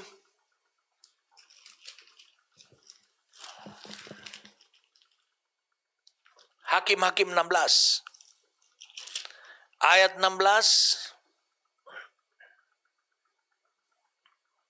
Lalu setelah perempuan itu berhari-hari merengek-rengek kepadanya dan terus mendesak-desak dia, ia tidak dapat lagi menahan hati, katakan hati, sehingga ia mau mati rasanya. Tekanan pada hati, ujian pada hati. Mazmur 17 ayat 3 terjadi pada Simson. Melalui siapa? Delilah, musuh. Maka diceritakannya lah kepadanya segala isi hatinya. Katanya, kepalaku tidak pernah kena pisau cukur. Sebab sejak dari kandungan ibuku, aku ini seorang nazir Allah. Jika kepalaku dicukur, maka kekuatanku akan lenyap daripadaku. Dan aku menjadi lemah dan sama seperti orang-orang lain.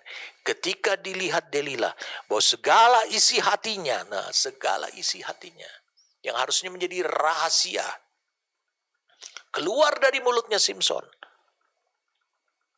Musuh tahu. Lidah sekarang sudah dikuasai oleh musuh.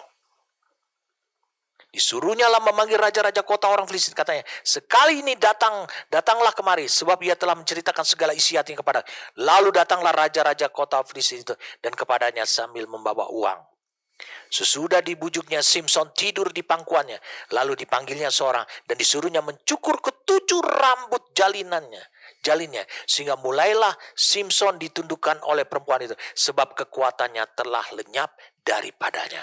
Lihat waktu dia terbangun. Ini sama kayak orang Israel tadi. Lalu berserulah perempuan itu, orang Filistin menyergap engkau Simson.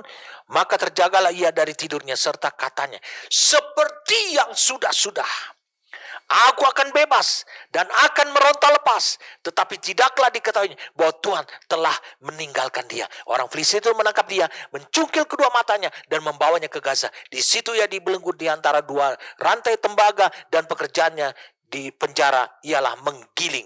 Tetapi rambutnya mulai tumbuh pula sesudah dicukur. Saudara bisa lihat dari mulutnya keluar rahasianya Allah. Disitulah, padahal itu terlarang buat dirinya. Disitulah musuh menguasai lidahnya. Maka Tuhan tidak menyertai Simson. Apa yang terjadi pada Simson? Terjadi pada bangsa Israel.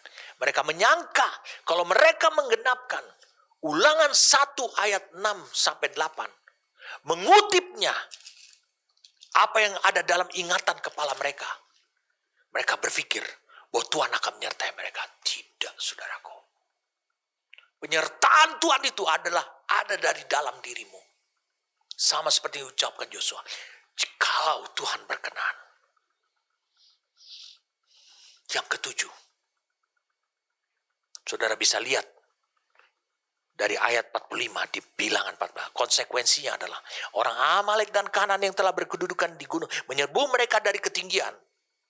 Dan menjadikan kekalahan Israel sebagai contoh untuk menghukum pemberontakan mereka yang salah. Mereka yang degil. Padahal bangsa Amalek ini dikalahkan oleh Yosua sebelumnya. Karena mereka tinggal di gunung. Karena penyertaan Tuhan. Baca itu di Keluaran 17 ayat 8 sampai 16, di mana Musa harus mengangkat tongkatnya sehingga dia dibopong oleh siapa? Harun dan Hur, di tangan kiri satu, di tangan kanan satu. Dibopong. Karena setiap tongkat diangkat, maka Joshua berhasil memukul mundur orang Amalek. Jadi jelas saudara, bagaimana mereka bisa menang. Karena tanpa penyertaan Tuhan, Tuhan tidak ada pada hidup mereka. Musuh berhasil mengendalikan lidah mereka dengan api neraka. Sehingga menggagalkan, mengalihkan perjalanan mereka yang tidak taat. Bukan menuju kepada tanah Kanaan, tapi menuju kepada kematian. Jadi sebenarnya matinya ya cukup keren juga kalau menurut saya. Kenapa? Dua-duanya menggenapkan firman Tuhan. Kalau Joshua dan Kaleb dan bersama dengan generasi berikutnya, dia menggenapkan firman Tuhan, apa yang dikatakan Allah kepada Abraham dalam ikat janji. Tapi kalau mereka yang tidak taat ini, memberontak ini, di Bilangan 13:14, dia juga menggenapkan firman Tuhan dari Amsal 18 ayat 21. Dan Yakobus 3 ayat 4. Saudara mungkin tahu cerita tentang janda di Sarfat. Mari saya ajak untuk bisa melihat. Saya berharap ini merupakan ayat yang terakhir. Saya berharap ya. Saya tidak tahu bagaimana Tuhan akan membawa kita terus. Karena rohnya menyala-nyala dalam hidup saya. Saya sangat bergairah sekali saudara. Sangat bergairah sekali. Saya tidak akan berhenti. Minggu depan. Saya terus akan membagikan yang seperti ini. Karena ini supaya saudara benar-benar betul-betul apa yang Tuhan katakan. Dia akan menaruh perkataannya pada mulutmu. Itu akan menjadi realita mudah buat hidup saudara. 1 Raja-Raja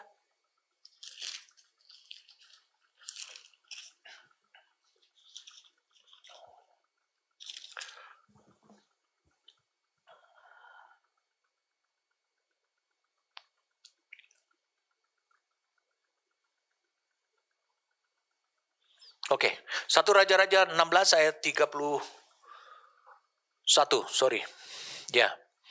Seakan-akan ini tentang Ahab. Ayat 30, Ahab bin Omri melakukan apa yang jahat di mata Tuhan, lebih daripada semua orang yang mendahulunya. Seakan-akan belum cukup ia hidup dalam dosa-dosa Yerobeam bin Nebat, maka ia mengambil pula Isabel, anak Etbaal, raja orang Sidon, menjadi istrinya, sehingga ia pergi beribadah kepada Baal dan sujud menyembah kepadanya. Kemudian di 1 Raja 17 ayat yang pertama, lalu berkatalah Elia orang Tisbe dari Tisbe Gilead kepada Ahab, demi Tuhan yang hidup, Allah Israel yang kulayani, sesungguhnya tidak akan ada embun atau hujan pada tahun-tahun ini, kecuali kalau kukatakan terjadilah musim kering. Lalu kemudian ayat 7, tetapi sesudah beberapa waktu sungai itu menjadi kering, sebab hujan tidak turun di negeri itu. Maka datanglah firman Tuhan kepada Elia, bersiaplah pergi ke Sarfat, termasuk wilayah Sidon, tempatnya Isabel, kekuatan, kuasa musuh. Dan diamlah di sana, ketahuilah, aku telah memberitakan seorang janda untuk memberi engkau makan. Sesudah itu ia bersiap lalu pergi ke Sarfat. Setelah ia sampai ke pintu gerbang kota, tampaklah di sana seorang janda sedang mengumpulkan kayu api. Ia berseru kepada perempuan, cobalah ambil bagiku sedikit air dalam kendi supaya aku minum. Ketika perempuan itu pergi mengambilnya, ia berseru lagi, coba ambil. Padahal waktu itu susah air, tapi dia masih mau rela. Kemudian ketika perempuan itu pergi mengambilnya, ia berseru lagi, cobalah ambil juga bagiku sepotong roti. Perempuan itu menjawab, perhatikan baik-baik kata-kata, Tuhan Allahmu yang hidup, sesungguhnya tidak ada roti padaku sedikit pun, kecuali segenggam tepung, jadi bahannya saja, dalam tempayan dan sedikit minyak dalam buli-buli. Dan sekarang aku hendak mengumpulkan 2-3 potong kayu api, kemudian aku mau pulang, mengolahnya bagiku dan bagi anakku, dan setelah kami memakannya, maka kami akan mati. Kenapa wanita ini sudah pasrah pada kematian? Karena dia tinggal di Sidon. Itu adalah area dengan kekuatan dan kuasa pengaruh daripada roh jahat iblis. Dia memperkatakan kematian kepada seorang hambanya, yaitu Elia. Elia dari mulutnya adalah perkataannya Allah langsung. Waktu Elia berkata tidak akan turun hujan, terjadi. Sekarang Elia berhadapan dengan orang yang sudah di dalam pengaruh kuat. Bahkan kata-katanya itu harus segera diwujudkan, yaitu kematian. Sudah dikeluarkan oleh janda ini. Tapi kenapa akhirnya janda ini bisa tetap hidup? Karena Elia mengelepaskan perkataan Allah untuk mengubah hatinya, untuk mengubah kehidupannya, melepaskan dia dari pengaruh kekuatan daripada Sidon, kuasa setan yang sangat menguasai area tersebut. Kemudian dikatakan begini, 13-nya, jangan takut, ulanglah, buatlah seperti yang kau katakan, tapi buatlah lebih dahulu bagiku, sepotong roti bundar kecil saja daripadanya, bawalah kepadaku, kemudian barulah kau buat bagimu dan bagi anakmu. Elia tidak katakan seluruhnya buat aku, sepotong kecilnya. Sebab beginilah firman Tuhan Allah Israel, tepung dalam tempayan itu, jadi harus disisakan, makanya dia minta sedikit ya. Ini untuk menguji ketaatannya dia, kepatuhan dia daripada perkataan. Ingat, yang keluar dari mulut Elia itu mengandung kuasa dan otoritas. Yang saya sebutkan itu bisa menjadi firman iman yang menyelamatkan wanita tersebut. Dikatakan tepung dalam tempayan itu tidak akan habis, dan minyak dalam buli-buli itu pun tidak akan berkurang sampai waktu Tuhan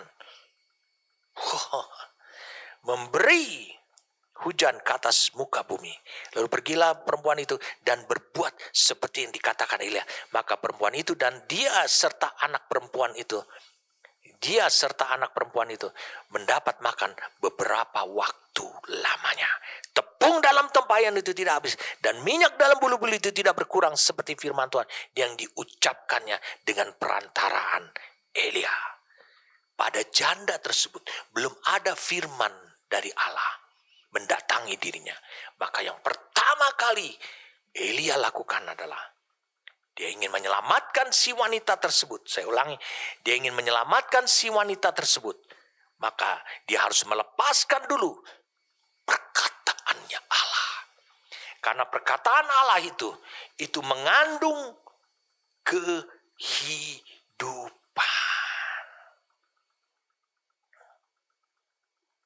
Perkataan Allah. Elia tahu bahwa lidah wanita ini, mulut wanita, dikuasai oleh kekuatan setan.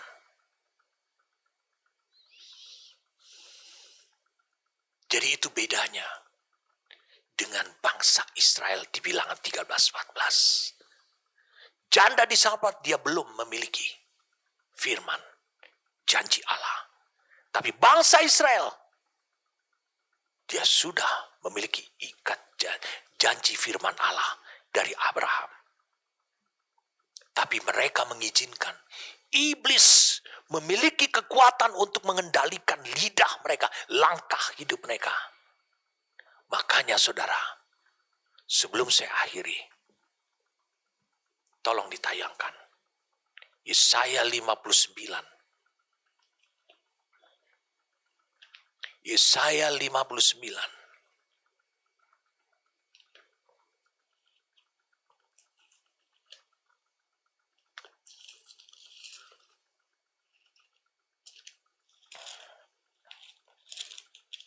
Ayat 21, adapun aku inilah perjanjianku dengan mereka.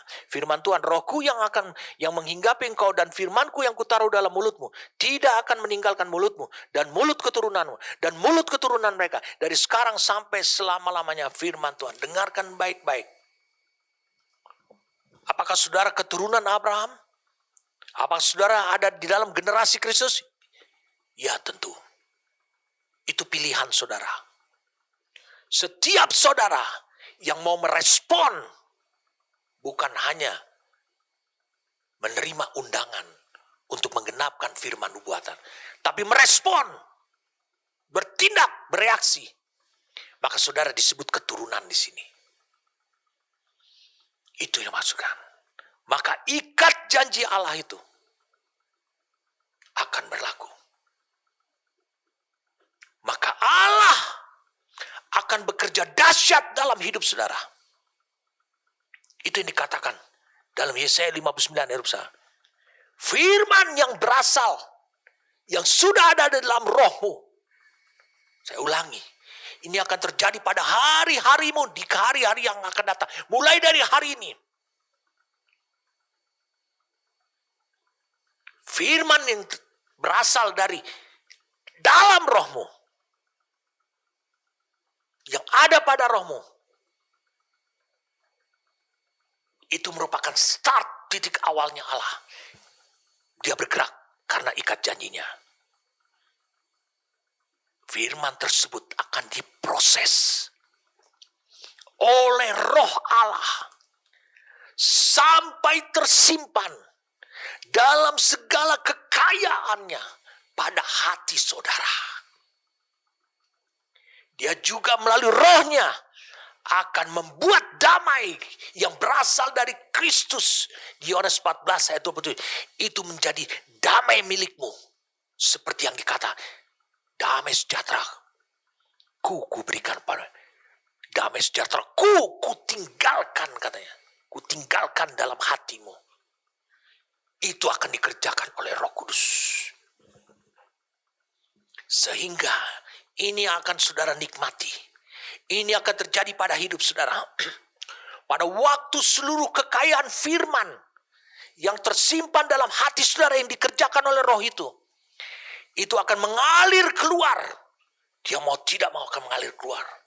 Karena dia akan memanifestasikan kuasa dan otoritasnya Allah yang sama yang dimiliki oleh Allah Bapa. Makanya pada waktunya dia akan memanifestasikan. Pada saat yang tepat, dia akan memanifestasikan. Dengarkan saya. Stop hidup saudara. Saya ulangi, stop hidup saudara. Bergantung terlalu banyak kepada suara yang datang dari luar. Firman yang datang dari luar. Sebab sebenarnya Allah berkata-kata sangat kuat itu dari dalam diri saudara. Allah bekerja sangat dahsyat dari dalam diri saudara. Sedangkan yang dari luar itu adalah hamba Allah yang menyampaikan firman iman untuk mengkonfirmasi pekerjaan Allah yang ada di dalam hidup saudara. Mulai hari ini saya berdoa kepada saudara. Mulai hari ini saudara akan merasakan bahwa pekerjaan Allah dari dalam hidup saudara itu akan makin besar dan makin besar. Itu sebabnya hiduplah atau berjalanlah oleh roh dan di dalam roh. Banyak orang tidak tahu dia tidak tahu bahwa dia memiliki roh. Dia susah mengajarkan orang seperti ini. Roma 8 ayat 13.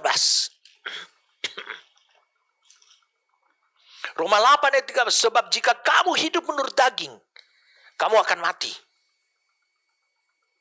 Gak ada yang bisa mempertahankan tubuhmu. Tapi jika oleh roh, biasakan roh yang menghidupkan sampai kepada tubuh saudara.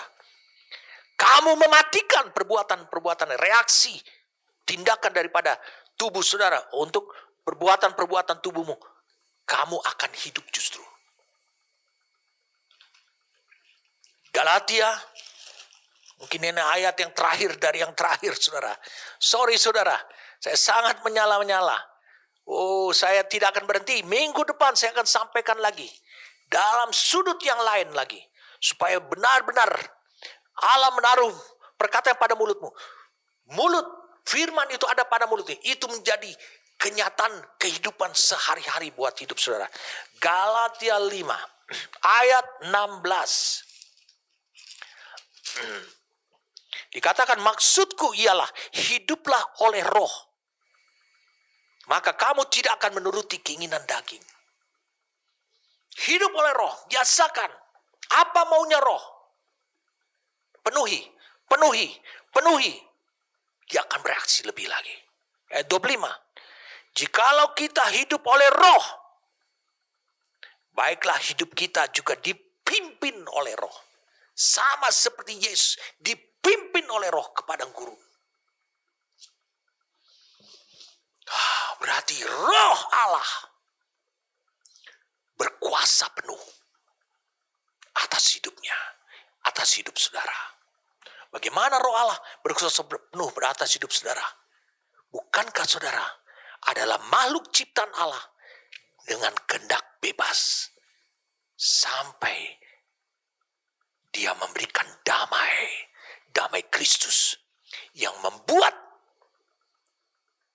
unsur apa saja yang ada pada jiwa saudara, pikiran, perasaan, dan kehendak akan selaras dengan kehendak Allah yang ada pada roh saudara. Makanya Yesus mengatakan, roh memang penurut, tetapi daging lemah. Itu sebabnya saudara, Allah ingin hari ini saudara tahu, dia bekerja dari dalam diri saudara lebih besar daripada dia bekerja dari luar. Dia lebih hebat bekerja. Hari ini saya menyampaikan ini sebagai hamba Tuhan, sebagai firman yang datang dari luar kehidupan saudara, hanya untuk mengkonfirmasi, mencelikkan mata saudara bahwa dia bekerja dari dalam lebih dahsyat bagi mereka yang sudah lahir baru. Saudara akan menikmati hari-hari hidup yang berbeda dengan firman pada mulut saudara. Itu firman yang sama yang diucapkan oleh Allah. Bukan firman yang dihafal oleh pikiran saudara. Tapi firman yang sama, dengan kandungan yang sama, dengan kekayaan yang sama. Selamat menikmati hari-hari demikian. Amin. Terima kasih untuk anugerah yang kau berikan kepada kami. Bapa, terima kasih karena kau menyingkapkan kepada semua orang yang mendengarkan firman ini, bahwa engkau bekerja lebih dahsyat dari dalam hidup mereka.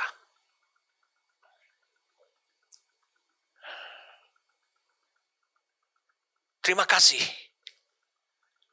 Seperti apa firman-Mu mengatakan, sampai hari ini juga Bapakku masih terus bekerja. Dia bekerja dalam hidup saudara. Saat ini saya tahu persis, Roh Kudus sedang bereaksi dengan kuat. Saudara bisa rasakan itu. Dia bukan hanya memberikan pengertian kepada saudara, bukan hanya memberikan pemahaman kepada saudara, dia juga memberikan gairah. Sehingga jiwa saudara bergairah, sama bergairahnya dengan roh Allah dan rohmu. Bapa, terima kasih. Kau membuat kami berada di jalan yang benar, di jalan yang tepat, di jalan yang kau telah tetapkan, supaya apa yang kau katakan dari firman-Mu, aku akan menaruh perkataanku pada mulut-Mu. Itu menjadi kehidupan kami setiap hari selama kami hidup di dunia ini. Terima kasih, anugerah ini kau saat ini kau impartasikan, kau wujudkan dalam hidup kami dan saudara-saudara yang mendengarkan ini. Terima kasih Tuhan, kami bersyukur padamu. Terima kasih untuk pekerjaan Roh Kudus. Roh Kudus, terima kasih. Terima kasih Bapa. Terima kasih. Terima kasih untuk Sang Firman. Terima kasih. Karena apa yang terjadi, Firman menjadi manusia, kami tahu itulah kekayaan Firman di dalam hidup kami. Yang sekarang sedang tersedia, yang sekarang mulai melimpah. sampai kepada mulut kami. Terima kasih. Demi nama Tuhan kami Yesus Kristus, kami berdoa dan mengucap syukur. Amin.